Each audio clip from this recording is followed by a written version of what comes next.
નમસ્કાર મિત્રો, અમારા નવા વિડીયોમાં આપનું હાર્દિક સ્વાગત છે। આજે આપણે વાત કરીશું એક શેઠ સાથે બનેલ સત્ય ઘટના વિશે। રાત્રિના લગભગ 10 વાગ્યા હશે। એક માણસ તેના અત્યંત વૈભવી ઘરમાં બેઠો હતો। ઘરમાં વૈભવ વિશે થોડો પરિચય આપવામાં આવે તો લગભગ દરેક પ્રકારનો વૈભવ તે ઘરમાં મોજૂદ હતો।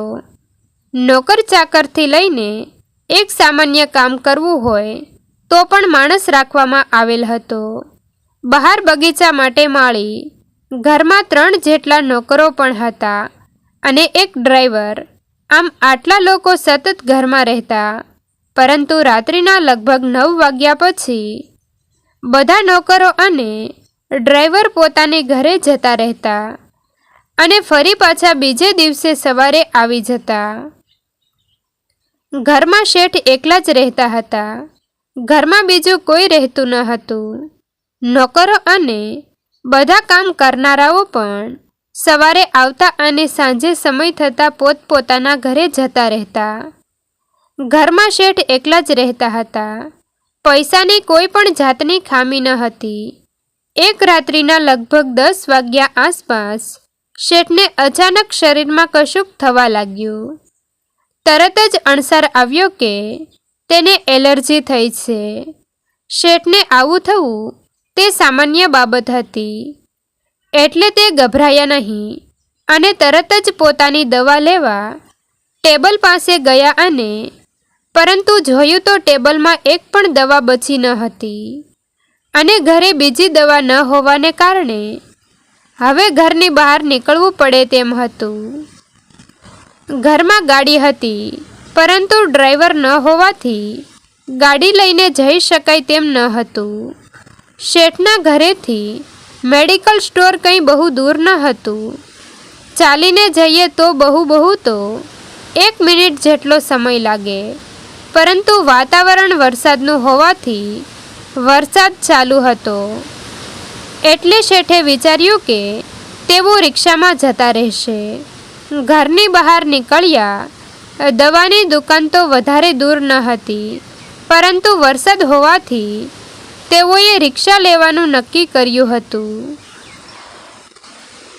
શેઠના ઘરની થોડા પગલાં આગળ ચાલીએ એટલે ત્યાં એક ભવ્ય રામ મંદિરનું નિર્માણ થઈ રહ્યું હતું। શેઠનું ધ્યાન પડ્યું કે ત્યાં મંદિરના નિર્માણ થઈ રહ્યું હતું ત્યાં કોઈ રિક્ષા ઊભી છે। શેઠ રિક્ષા પાસે ગયા, પરંતુ રિક્ષામાં કોઈ ન હતું। આજુબાજુમાં નજર કરી તો એક માણસ મંદિર સામે જોઈને જાણે પ્રાર્થના કરી રહ્યો હોય એમ ઊભો હતો।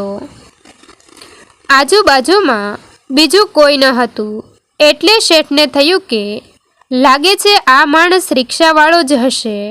તેમ છતાં શેઠે તેને પૂછ્યું કે આ રિક્ષા તમારી છે?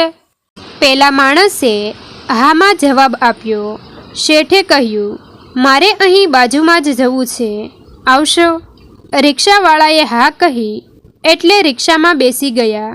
શેઠ અને પેલો માણસ પણ રિક્ષા હંકારવા લાગ્યો।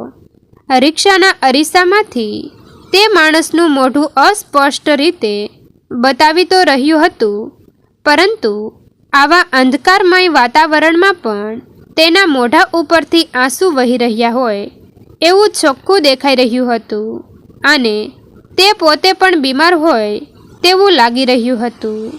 શેઠે મેડિકલ સ્ટોરનું સરનામું આપ્યું, પછી રિક્ષાવાળાને પૂછ્યું, કેમ ભાઈ, રડી રહ્યો છે? લાગે છે તારી તબિયત ઠીક નથી।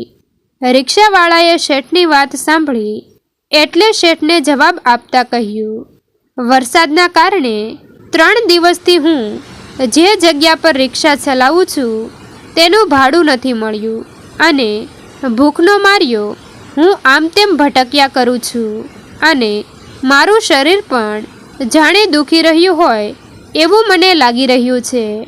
હમણાં જ ભગવાનને પ્રાર્થના કરી રહ્યો હતો, તે મને ભોજન આપી દો। મારી રિક્ષા માટે કોઈ ભાડું મોકલાવો। મેડિકલ સ્ટોર ખૂબ જ દૂર ન હતો। રિક્ષા ચલાવનારાએ આટલું કહ્યું ત્યાં મેડિકલ સ્ટોર આવી ગયો। પેલા માણસની વાતનો કંઈ પણ જવાબ આપ્યા પહેલાં શેઠ ઉતરીને મેડિકલ સ્ટોરમાં જતા રહ્યા. મેડિકલ સ્ટોરમાં જઈને પોતાના માટે દવા લઈ રહ્યા હતા ત્યારે માત્ર 10 સેકન્ડ લાગી તેને એ વિચારવામાં કે ભગવાને મને આ રિક્ષાવાળાની મદદ કરવા માટે જ અહીં મોકલ્યો લાગે છે. શેઠને અચાનક વિચાર આવવા લાગ્યા કે મેં નોકરોને આજે સવારે જ કહ્યું હતું કે મારી દવા ખતમ થવામાં આવી છે. એ લોકો ભૂલી ગયા એટલે મારે રાત્રે બહાર નીકળવું પડ્યું.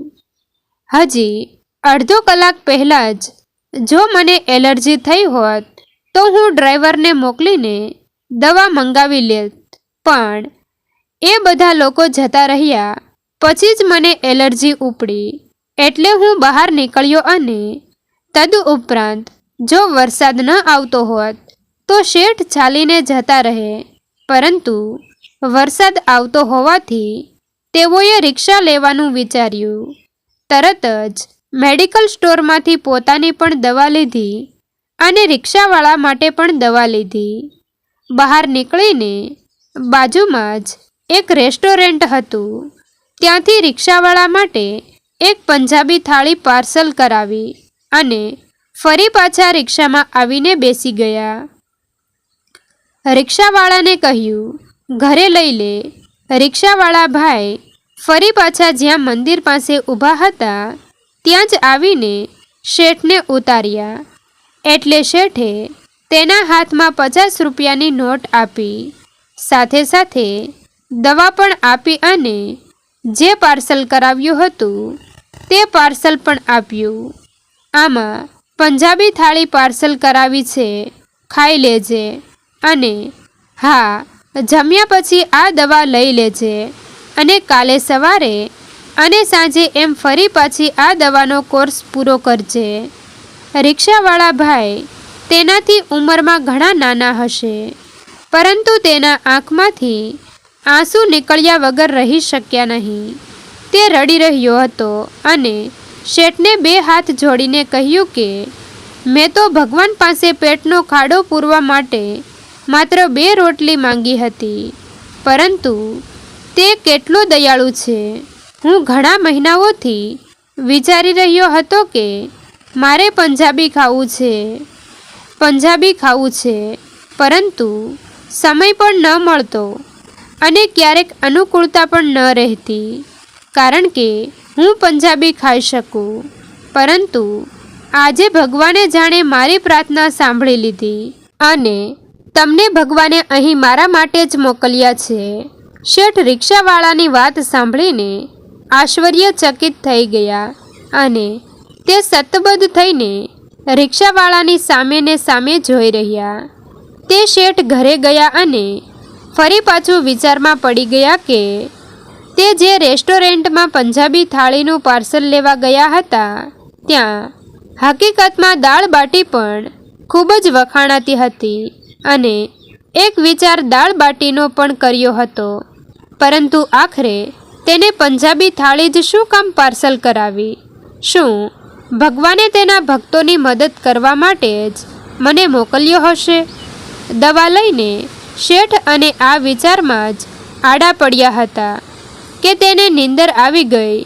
એટલા માટે જ કદાચ કહેવામાં આવે છે કે જો ક્યારેક આપણને પરોપકાર કરવાનો કે મદદ કરવાનો મોકો અચાનક મળતો હોય તો તે ક્યારેય મૂકવો જોઈએ નહીં, કારણ કે શું ખબર ભગવાને તેના પ્રત્યેની નીતિ તરીકે આપણને પસંદ કર્યા હોય એ મદદ કરવા માટે.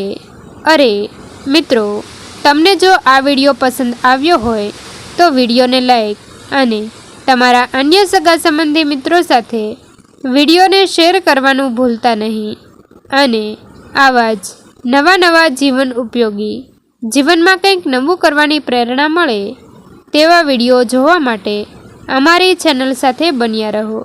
થેન્ક યુ મિત્રો. મળીએ છીએ એક નવા વિડીયો સાથે. આભાર.